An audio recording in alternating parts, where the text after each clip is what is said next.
Go ahead. Turn it up. It's the Record Machine Show with your host, Jimmy Howe.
Ladies and gentlemen, please welcome singer-songwriter Tamar Berk.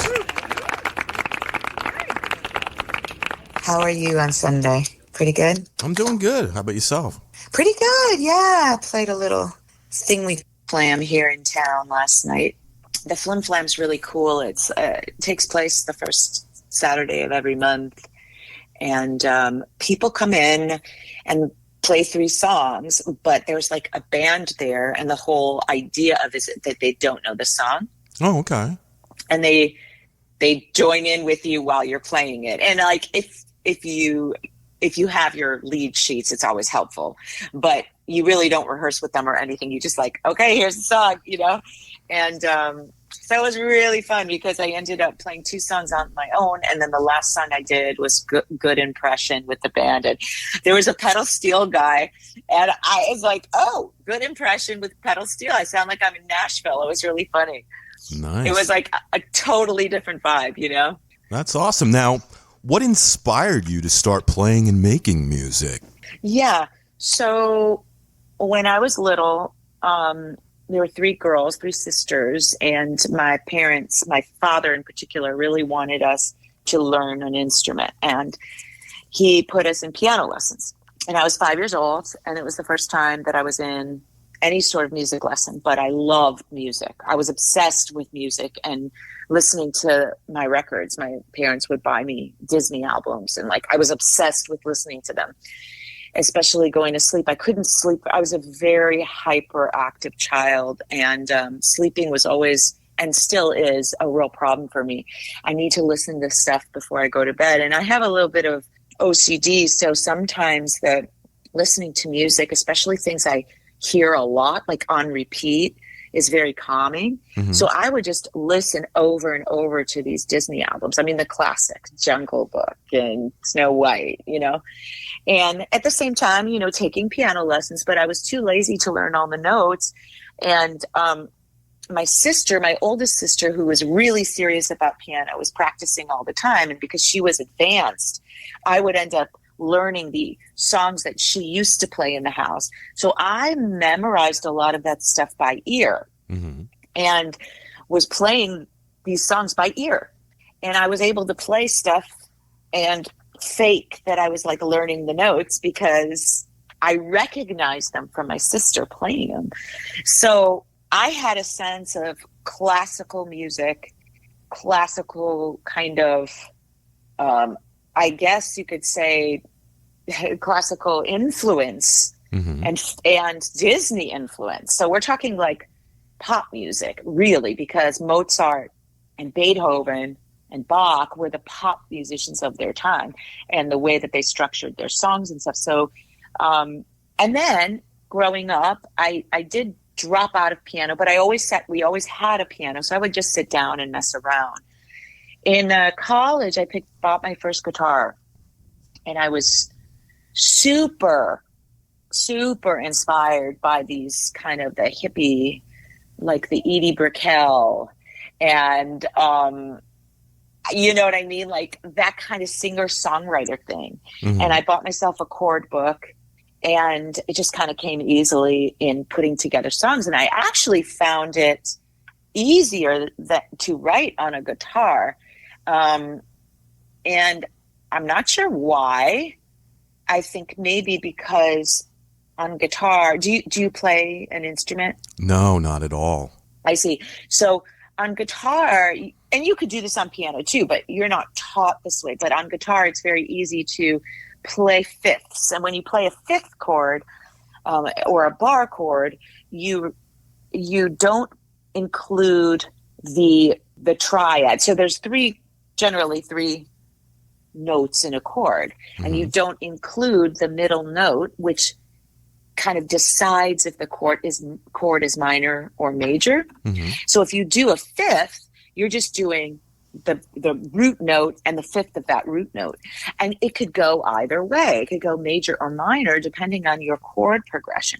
So I found with writing on guitar, the melodies I was hearing were more interesting to me because I wasn't bound by playing a triad on a piano.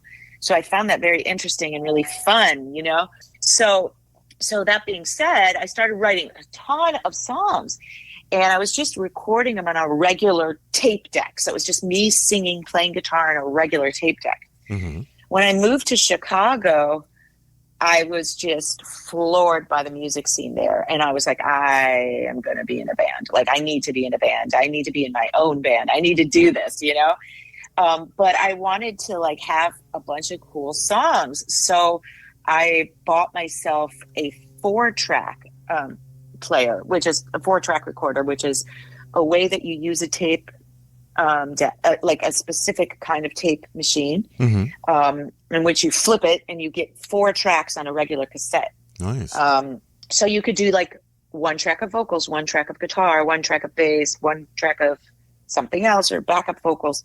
So I started writing hundreds and hundreds and hundreds of these songs, so many songs. And then I was like, okay, I need to be in a band. So I started playing. The first version of my first band was my boyfriend and his friend. Nice. And it was Starball. It was called Starball, but it was a 3-piece, and it was just okay, we're just going to play. I'm just going to get a practice space, and we're just going to play. And that evolved into many years with many different members. And it was the first band that I technically caught my teeth on, and with songwriting too. So from there, it spiraled into a bunch of different bands in Chicago, then moving to Portland and being in a bunch of bands there, and collecting songs over the years. And in the back of my mind was always this little voice that said, one day, Tamar, you will put out a solo album.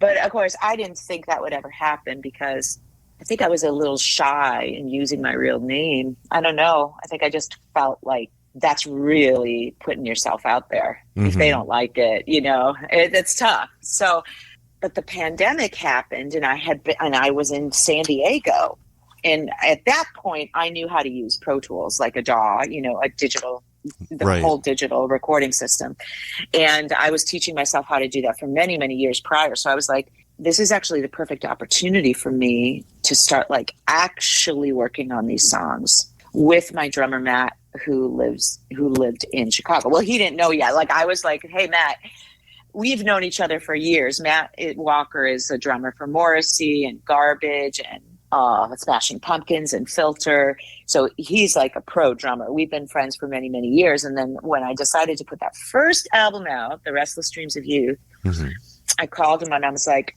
hey, we're in the pandemic.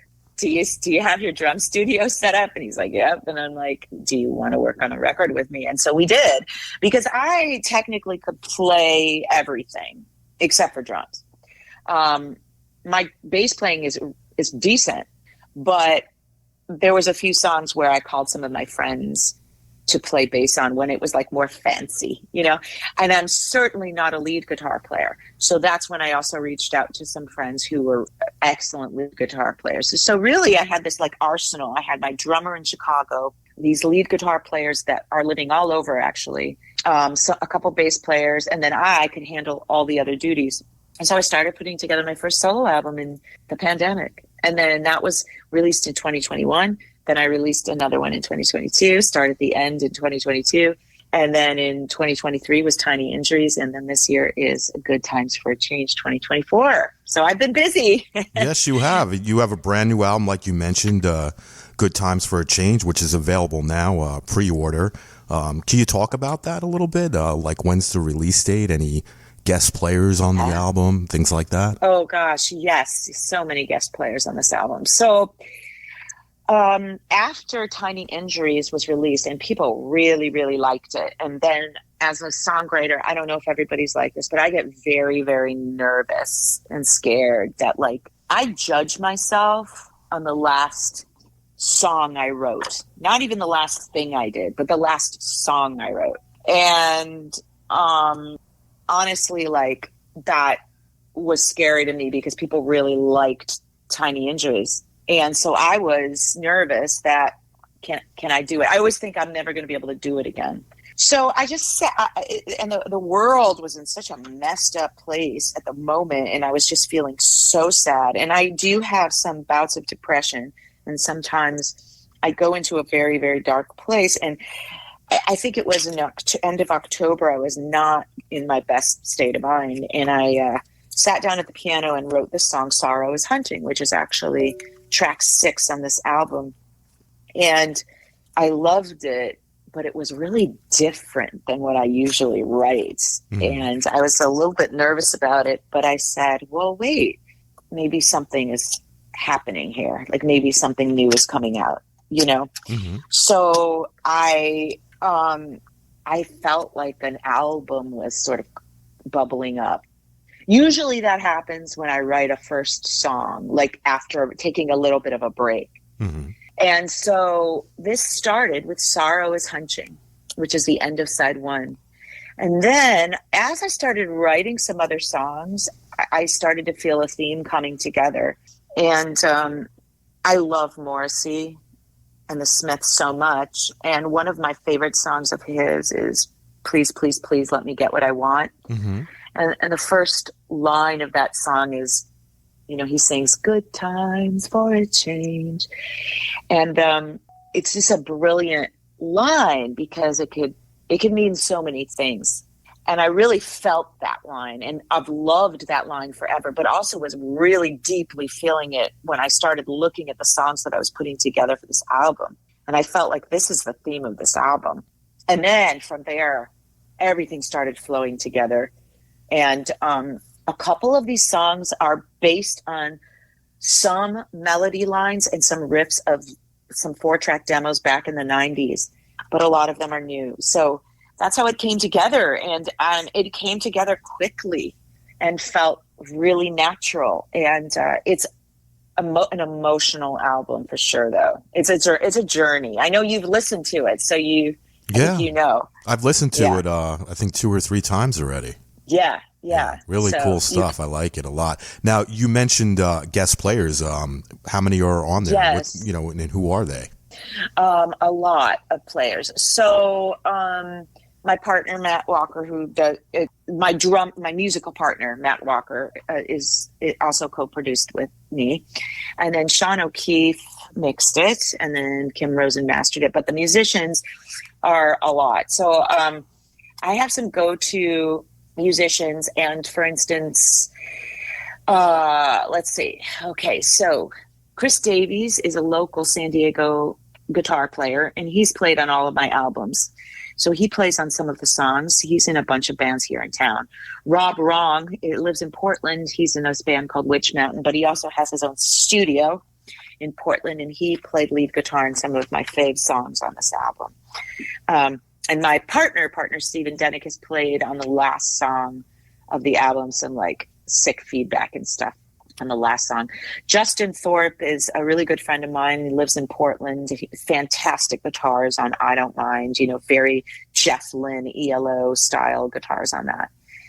Chris Marsteller, who's actually my guitar player currently here in San Diego, also played on Good Impression. So all those cool guitar riffs on Good Impression are Chris's. Nice. Joe DeLillo, who lives in Chicago, played on Not a Lie. He's a friend of mine, a musical friend of mine that I met just through music. Everett Kelly plays trumpet. He's just like a pro. Alan Hunter and Matt Thompson both played bass on this album, and they both live in Portland, so they're friends of mine from Portland days. Alan Hunter also plays in the Eels, so he plays bass in the Eels. Mike Klooster played on Farfisa on You Trigger Me, and he's actually in Smash Mouth. So, nice. Yeah. And then John Gordon played mandolin and some additional guitars on the song Chicago. And he actually played on mandolin and was in Suzanne Vega's band back in the 80s. So I was very lucky to play with him too. So lots of and Joe George played lead guitar too. He plays with a bunch of people, and he's also in his own right an incredibly talented composer. So yeah, I'm pretty lucky to have this arsenal of amazing musicians. And basically I'm like, this is what I'm looking for. Sometimes I do a rough take of something or I give them a rough reference, or song reference, I want this to be like Badfinger, or I want this to be like ELO, or I want this to be like Paul McCartney on bass, and then we talk about it, and so it usually works out. Awesome. Let's talk about some songs. This podcast will feature 2 of them, Good Impression and I'll Come to the Rescue. What's the story behind the songs? Oh, and tell me why you picked those 2. I'm curious. Good Impression to me that's got to be the single. I mean, that's the one that's got to be the first track on the album. That's the one that's going to reel you right in, And I have a video for that too that's coming out. It's really cute. Yeah. It's a really cute video. And I'll Come to the Rescue. It's just a beautiful song, the way it's arranged. I like the way you did it on the piano too when you did the video the other day. I think it came out good. So it's kind of like you stripped it a little bit.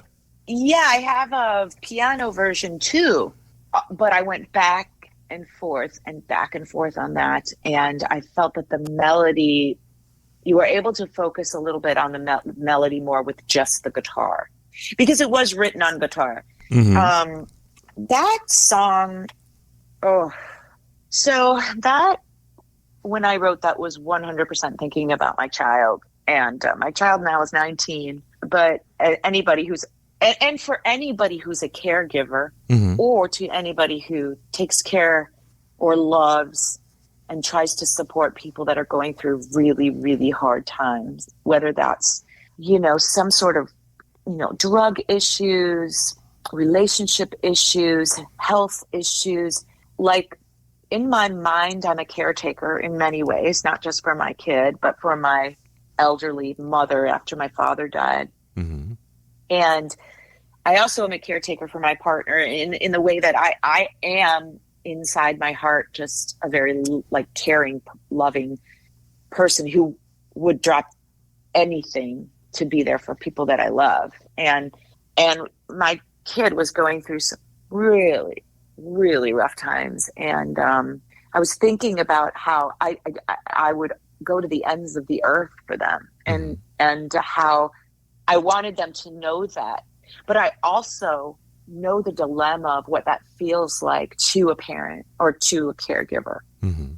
It's exhausting at the same time, emotionally exhausting, but you wouldn't ever think twice about it. Mm-hmm. And I think that's the push and pull sometimes of being a caregiver or a parent, is that you know that you chose this position and you chose that. In some cases with health issues or elderly, like, you don't always choose that. That just lands in your lap. And so that's another part of this song for me. When I wrote this song, I was thinking particularly about my kid, and I wrote it for them, and I wanted it to be intimate. And I didn't know if I was going to put it on the album because it's just very personal. But I also feel like so many people go through things like that, and maybe they don't talk about it because it's just, they do know that they'll be there for people, but they also want that person to know, like, you can rely on me. Right. You know that I'll always be there. Don't be afraid to ask. Don't be afraid. Just because I might be tired, just because it might be hard, I will just know that I'm there. And that's what that was for. Very cool. And it's like a late night sitting with my guitar. Yeah. Good Impression is a kind of a funny story, but it's a very true to life, inspired by events. There's sort of a joke in my family that, like, I don't give a good first impression. And it was always like kind of an underlying, like, I don't know. Like, I don't think people like me when they first meet me. I just don't know why. It's always kind of been that way. And, but it was subtle until I left my teaching job after the pandemic and after my dad died, because I felt like I was having a nervous breakdown. So I quit teaching in a classroom, and I just thought, I'll just go out in the world and get a part-time job. Mm-hmm. And dude, I interviewed for the stupidest part-time jobs. I have a master's degree. Okay. Like, I'm an educated, very experienced person. I haven't just been teaching. I've been a project manager. I've been a show director. Like, I have a lot of experience. I couldn't get a freaking job at Trader Joe's. Like, isn't that something? Went in, oh my God, went in for an interview at Trader Joe's, went in for an interview at like Glick's Art Supply, went in for an interview at freaking Michael's, went in for an interview at like, there was a handful of more places. Like, I blocked this out already. And every time I go, I feel like I have a good rapport, you know, and I feel like it goes well. And then inevitably, next day, we went with another candidate. I said to my partner, I'm like, what's the actual? Like, they were smiling. They were happy. They were like, we'll be in touch. I'm like, what the fuck? You know? So I just like, I don't get it. And so it was inspired by the fact that, like, at this point, we were just laughing. Like, I would start to go to these interviews and I would have to sit down and practice, you know, even though I'm fully capable of a stupid ass job, like ringing somebody up. Right. You know what I mean? And yet I don't get it. I don't freaking get it. You know what I think it is? I think when they look at your resume, right, and they see the job that you're applying for, they're probably like, wait a minute. Like, why does she want this job? And it's that's like, what my kids said. Yes, that's what my kids said. They were but like, you know what? But you know Yeah. what, though? It's like, first of all, that's really none of your business. That's number one. I know. Number I two, know. it's like, you know, maybe you've had enough of what you were doing and you just want something less like stressful, more, you know, relaxing, just something to keep you busy and put money in your pocket. Yes, that's exactly it. And I am like a very, very loyal person. Like, I don't know if they thought I was just going to come and go. Like you need to hire Gen Xers. Like, hire me. Like, don't look us over, you know? Right. Anyway, the point of it was that we were joking and laughing about it. But that's also, you know, I've also heard that from people that I'm like friends with today. Like, oh, I didn't know what to think of you when I first met you. And I was like, what does that mean? I know. Like you're really intense, Tamar. And I'm like, so intense in like, what is that? And some people, intensity can be misinterpreted in many different ways. Like some people love people that are intense and dramatic when they speak and like excited. Right. And some people are like, oh my God, that can be misconstrued as aggressive. I don't know. I don't know. I asked my hairdresser once, I was like, when you first met me, what did you think? Like, why am I not getting a job? And she's like, well, she's so funny. She's so sweet. She was like, you're intense, which I do think some people might construe as you're going to be a problem. Oh my God. I was like, but she's like, but you're not like at all. And I'm like, okay. Like, there goes like, your tip. I know. Right. So no, she didn't. I've been going to her forever, but I was like, I appreciate your saying that. She's like, some people are just like that in jobs these days. I don't know. Maybe they just want these passive, quiet people. Maybe they're intimidated by your confidence. Maybe that's the possibility. I don't know, too. but to be honest, I have certainly lost confidence from this job interview stupid process. I am tutoring. I'm doing private tutoring and doing private voice lessons. So I do love that. And those are people that are like searching me out. So that's a much better kind of, I guess, way people are finding me. Mm-hmm. But so it was sort of written as like a funny way of making myself feel better and laughing at the subject matter. And that's why at the end of the song, I'm just like, why am I even here? Like, why am I even talking to this person at Trader Joe's? Like, this is like dumb as shit, you know? and I did feel that a couple of times. I was like, talking about myself like as if I wanted this job more than life itself. And you go through those things in your head like, really? Like, this is so dumb. So that's the story behind that song. But the thing about that song is I actually didn't think it was going to go on the record because I wrote it and I was like, this is way too silly. But I sent it to my guitar player, Chris Marsteller, the guy who plays guitar with me now. And I was like, okay, listen to the song. Tell me if you think you can play something on it that will elevate it, because otherwise it feels a little cheesy to me. And he said, oh, this is cool. Like, really? It's not cheesy? He's like, no, I have a bunch of ideas. And he came back with this just killer kind of the Cars kind of riffs going on. And I was like, oh man, this is super Cars. This is awesome.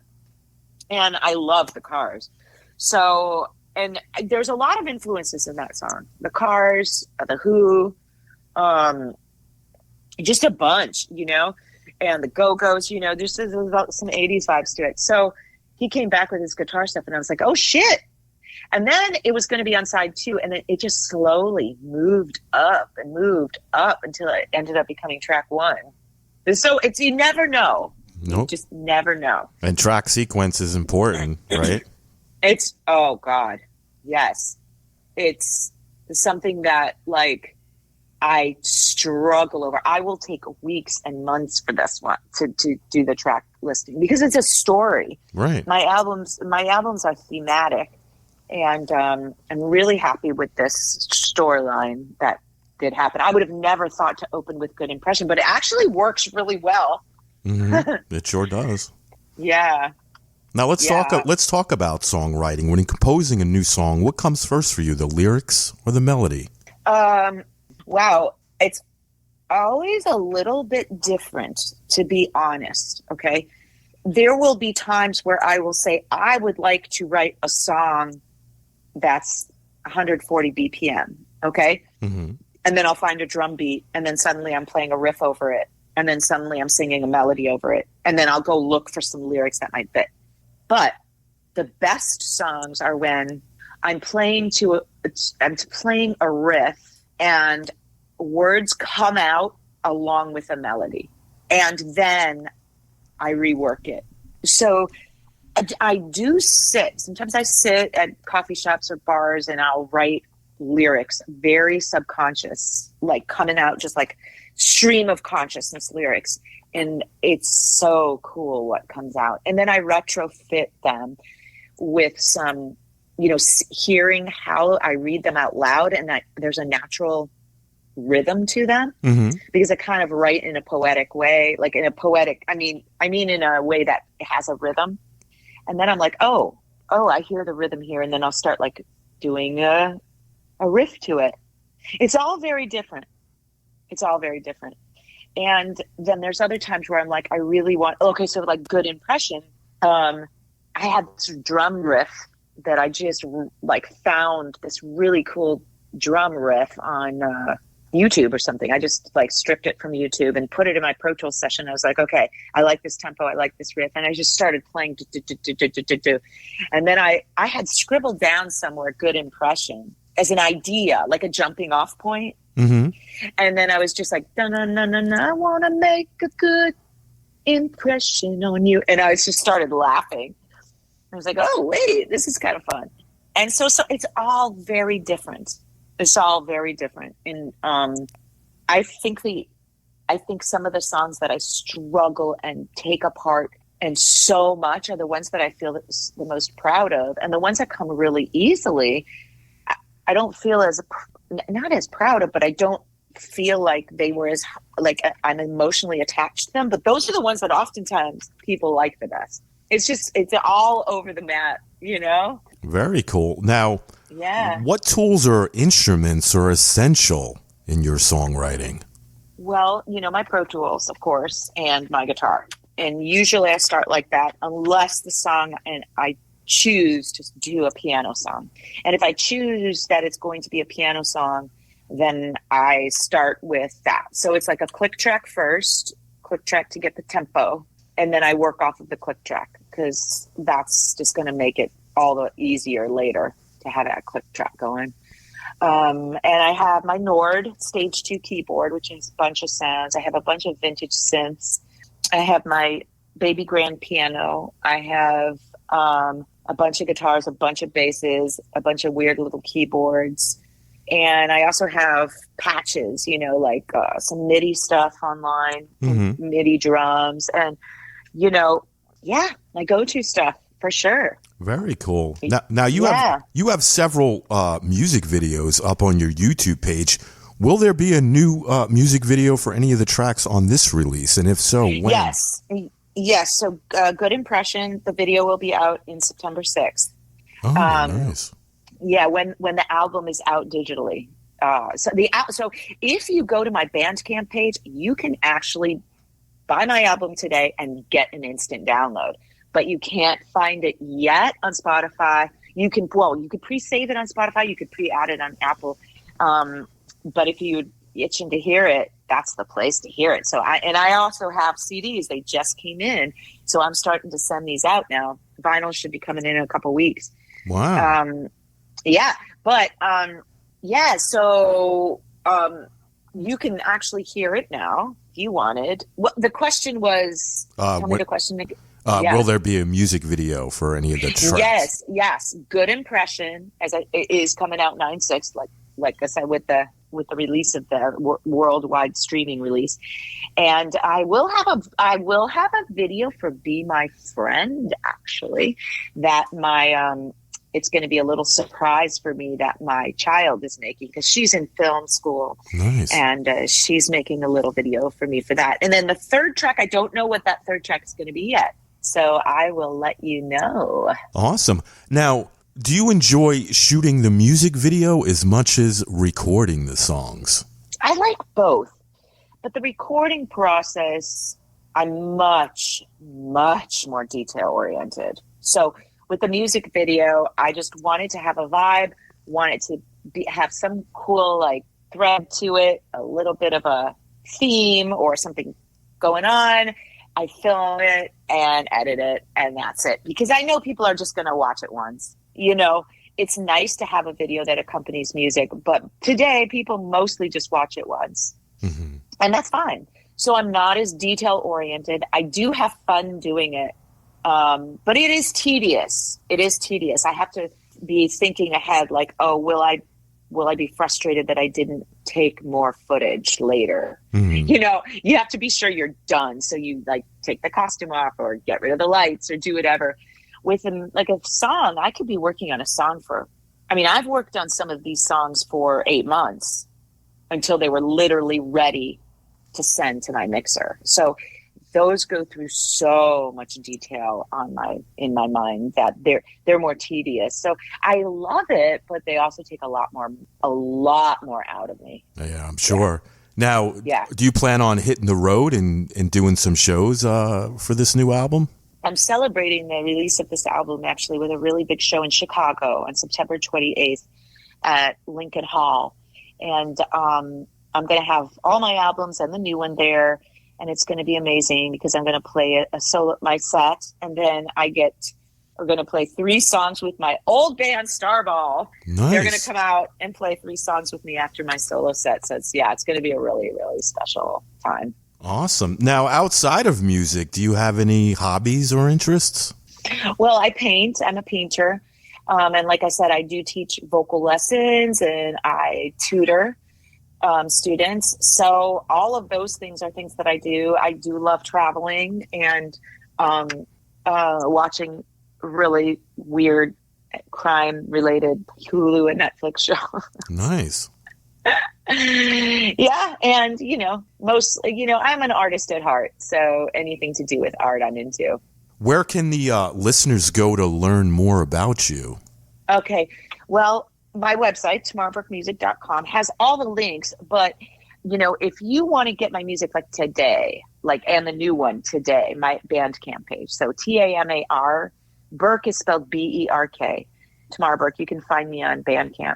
I'm on Spotify and Apple and all of those things, and on YouTube. I have a Facebook page, Tamar Berk Music. I'm on Instagram, Tamar Berk Music. I'm on TikTok. But my goal is always I want to get this music in your hands so you can listen to it and follow me on Spotify. And I do a lot of giveaways and cool stuff on my Bandcamp page. So if you follow me there, sometimes I do discounts. Sometimes I share unreleased photos or unreleased things. So that's always fun on my Bandcamp page. But yeah, awesome. There you go. Is there anything that you'd like to mention that we didn't talk about today? No, I feel like I mentioned the show. I'd love for anybody in the Midwest to come to the show at Lincoln Hall on September 28th and definitely pick up my record on vinyl or CD and play it really loud. I guess that's... I highly recommend it, folks, the ones that are listening. You liked it? Yes. Great. Go out and buy it on Bandcamp right now. Well, Tamar, I want to thank you so much for coming on the show today and sharing your stories and your music. Thank you for having me. You bet. And thanks for reaching out and finding me. You're welcome. And anytime you got something else you want to promote and you want to come back on the show, we got each other's information. Shoot me a message, all right? Yes. Thank you, James. All right. Take care. Enjoy the rest of your day, all right? Okay. Bye. Bye-bye. Bye.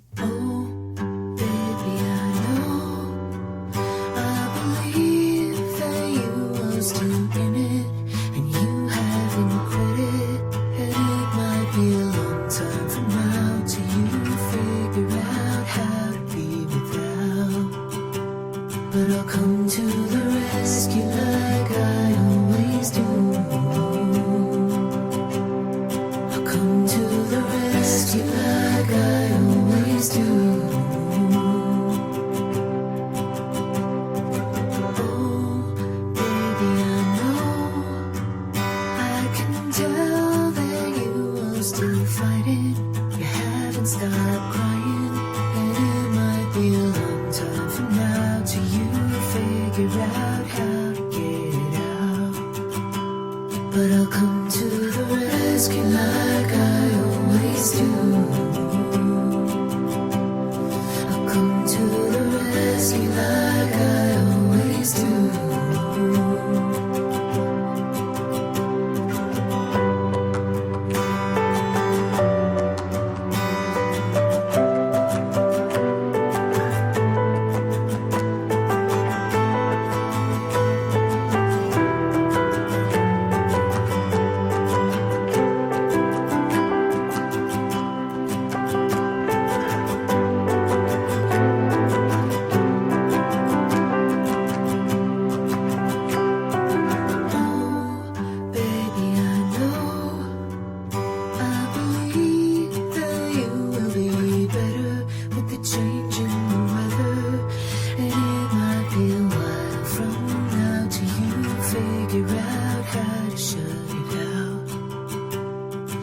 come to the rescue like I always do. I'll come to the rescue like I always do. I'll come to the rescue like I always do. The Record Machine Show is a weekly radio podcast produced by Jimmy Howell Productions. All rights reserved. For information regarding distribution or adding this podcast to your website, please visit our contact page at therecordmachineshow.com to submit your request. Thanks for listening. See you next time on The Record Machine Show. The Record Machine Show.